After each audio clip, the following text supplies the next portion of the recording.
sistemləri say, miqdar bildirmək və təsvir etmək üçün istifadə olunan işarələr toplusudur. İki cür say sistemi mövcuddur: mövqeli və mövqesiz say sistemləri. Əgər rəqəmin yazıldığı işarənin durduğu yer onun dəyərinə heç bir təsir etmirsə, onda həmin sistem mövqesiz say sistemi adlanır. Nümunə olaraq Roma say sistemini misal göstərmək olar. Bu say sistemində ədədlər Rum rəqəmləri ilə ifadə olunur. Məsələn, 30 ədədini Roma say sistemində yazaq. Burada hər bir rəqəm yazılışda durduğu yerdən asılı olmayaraq eyni bir ədədi ifadə edir. Yəni, hər bir simvolun dəyəri ona bərabər olduğundan 10 + 10 + 10 bərabərdir 30. Mövqeli say sistemində isə adından göründüyü kimi işarənin mövqeyi onun dəyərinə təsir edir. Məsələn, onluq say sistemi. Onluq say sisteminin yazılışında 10 rəqəm istifadə olunur. 0-dan 10-a qədər olan rəqəmlər. Bizim gündəlik istifadə etdiyimiz ədədlər onluq say sisteminə aiddir. Onluq say sistemində bir ədəd yazaq. Məsələn, 44 ədədi. Burada hər iki 4 işarə olaraq eyni olsa da qiymətcə fərqlidir. Birinci 4 40-a, ikinci 4 isə 4-ə bərabərdir. Nəticədə 40 + 4 bərabərdir 44. Göründüyü kimi, işarələrin mövqeyi qiymətə təsir edir. Kompüterlərdə istifadə olunan ikilik, 8-lik və 16-lıq say sistemləri də mövqeli say sistemlərə aiddir.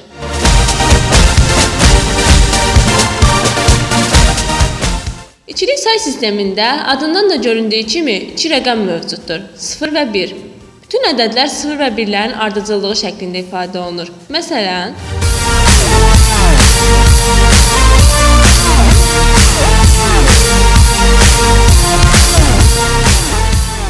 İndi isə onluq say sistemində bir ədəd yazaq və onu ikilik say sistemində ifadə edək. Bunun üçün ədədi 2-yə bölürük, qalığı qeyd edirik, alınan qisməti yenidən 2-yə bölürük və qalığı qeyd edirik.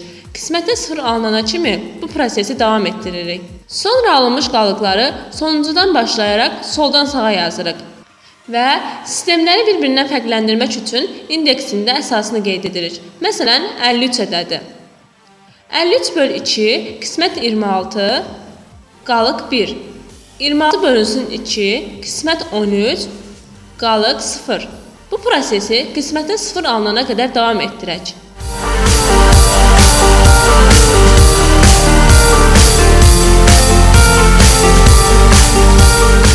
İndi isə qeyd etdiyimiz qalıqları sonuncudan başlayaraq soldan sağa yazaq.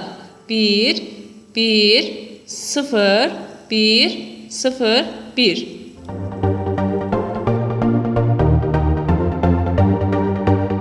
Aldığımız ədəd 53-ün ikilik say sistemindəki ifadəsidir.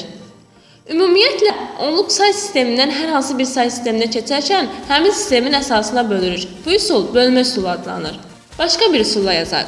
Sağdan sola ədədimizdən böyük olana qədər 2-nin qüvvətlərini qeyd edirik. Qüvvətlərin altından ifadə etdiyi qiymətləri yazırıq.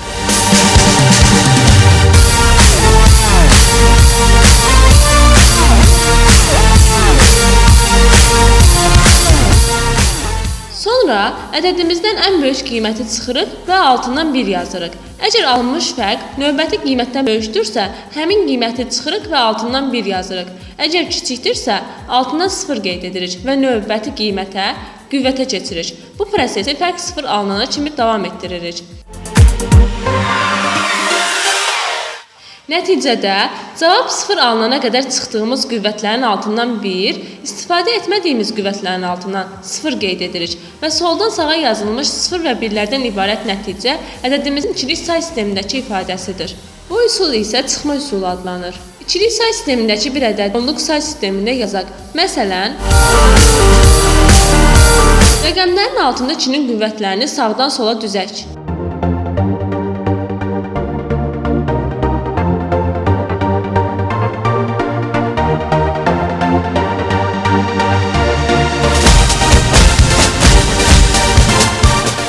Sonra bu qüvvətləri üstündəki rəqəmə vurub toplayaq.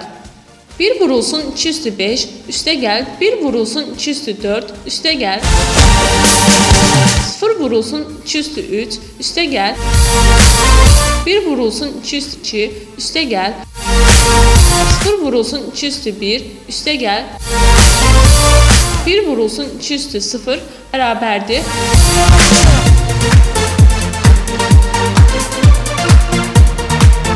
32 üstəgəl 16, üstəgəl 0, üstəgəl 4, üstəgəl 0, üstəgəl 1 bərabərdir 53. Alınmış nəticə ədədimizin onluq say sistemindəki ifadəsidir.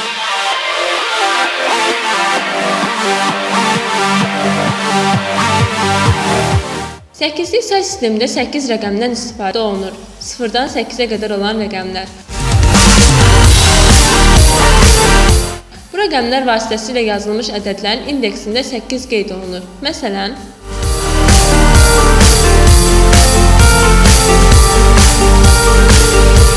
səkizlik say sistemindən onluq say sisteminə keçək. İkilik say sistemində ümumiləşdirdiyimiz qaydaları bura tətbiq edək. Məsələn,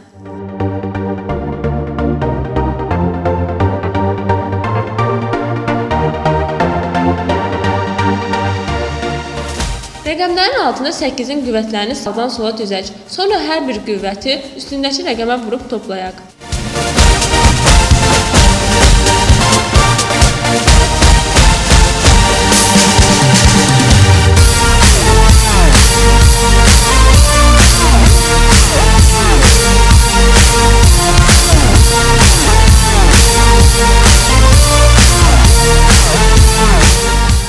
Aldığımız 678 ədədimizin onluq say sistemindəki ifadəsidir. Onluq say sistemindəki bir ədədi 8'lik say sistemində göstərək. Bunun üçün ikilik say sistemində olduğu kimi 2 üsuldan istifadə edə bilərik. Bölmə üsulu. Məsələn, 4330 ədədini götürək. Ədədimizi qismətdə 0 alınana kimi 8-ə bölək və qalıqları qeyd edək.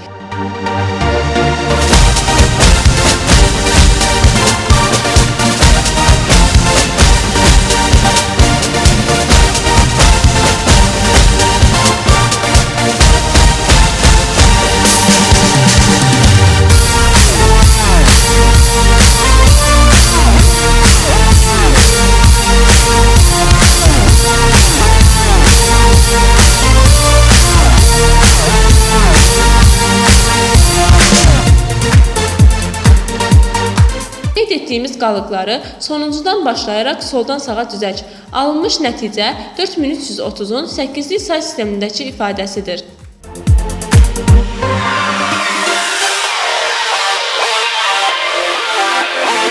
Çıxma üsulu. Bu üsul ikilik say sistemindəkindən biraz fərqlidir.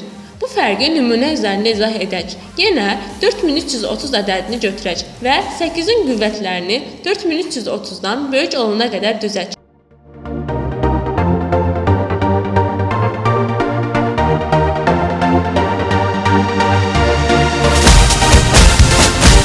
isə qüvvətlərin misillərini çıxaq. 4096 4330-da bir dəfə yerləşdiyindən 4096 vurur 1 yazırıq. Nəticə 234. 234 512-dən kiçik olduğundan növbəti qüvvətə baxaq. 64 234-də 3 dəfə yerləşdiyindən 64 vurur 3 yazırıq və nəticə 42. 8 42-də 5 dəfə yerləşir. Cavab 2. 1 2-də 2 dəfə yerləşir. Cavab 0.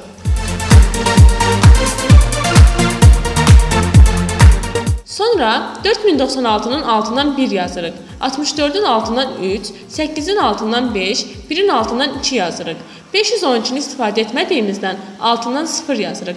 Soldan sağa yazılmış bu nəticə 4330-un 8'lik say sistemində ifadəsidir.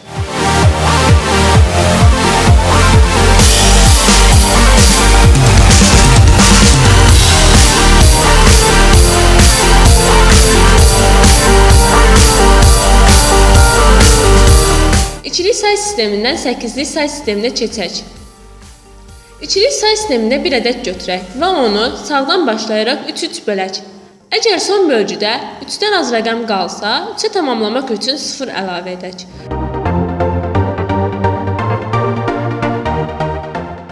Hər bölgüdəki ədəd 8'lik say sistemində bir rəqəm ifadə edir. Bunun üçün cədvəldən istifadə edirik. 6, 4, 2. Nəticə isə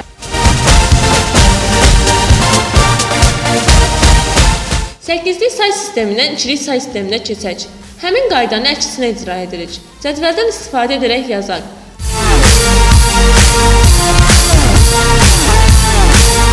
2 2, 0, 1, 0, 4, 1, 0, 0, 7, 1, 1, 1.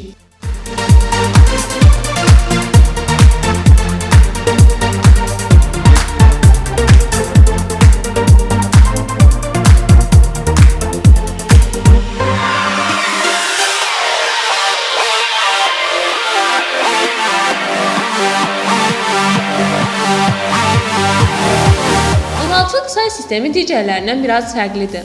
16 simvolu mövcuddur.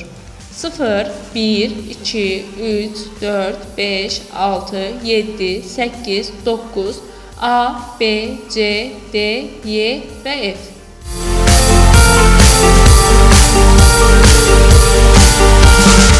Burada A, B, C, D, Y və F-in dəyərləri uyğun olaraq 10, 11, 12, 13, 14 və 15-dir. 16-lıq say sistemindən 10-luq say sisteminə keçək. Məsələn, 1F4. 10-luğa keçid qaydasını burada tətbiq edək.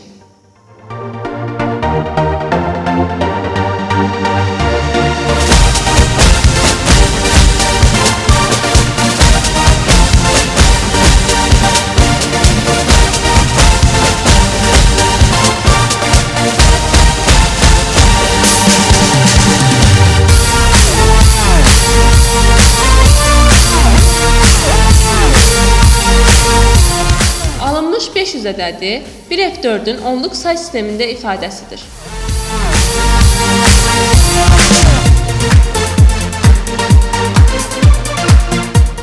Onluq say sistemindən 16-lıq say sisteminə keçək. 8-lik say sisteminə tətbiq etdiyimiz qaydaları burada da istifadə edək. Bölmə üsulu. 126 ədədini götürək.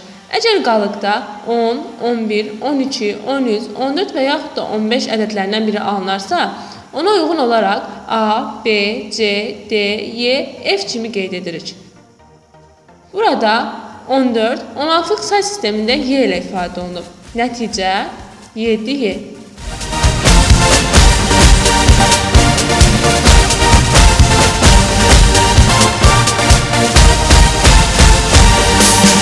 Çıxma üsulu. 810 ədədini götürək.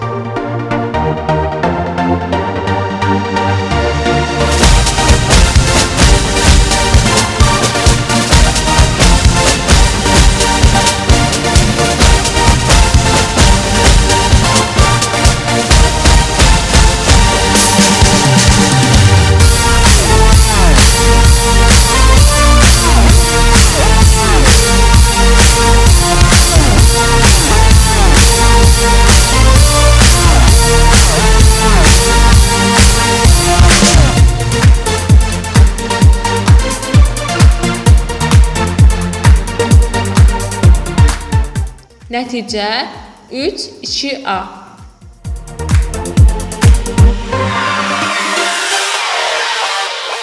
İkilik say sistemindən 16-lıq say sisteminə keçək.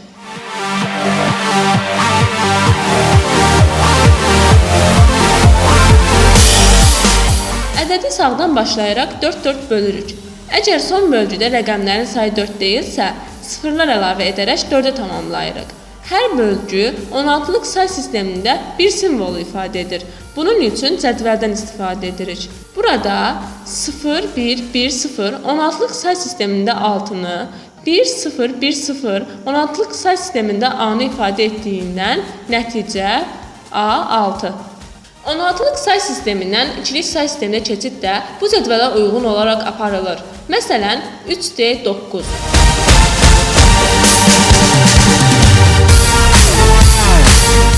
Burada 9 ikilik say sistemində 1, 0, 0, 1, D, 1, 1, 0, 1, 3, 0, 0, 1, 1-ə bərabərdir.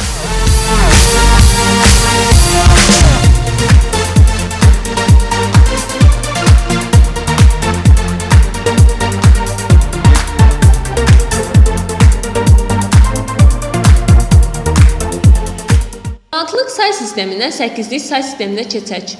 Bunun üçün ədədi əvvəlcə ikiliyə, sonra ikilikdən 8-liyə keçirməliyik. Məsələn, Y8A.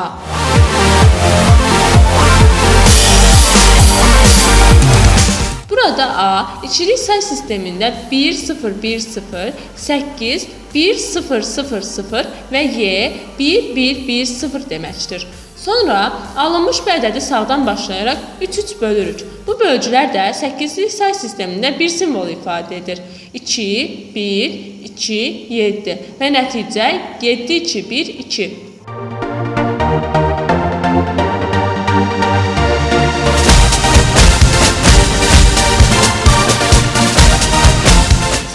Say sistemindən 16-lığa keçid üçün də eyni qayda ilə əvvəlcə 8-likdən 2-liyə, sonra 2-likdən 16-lığa keçməliyik.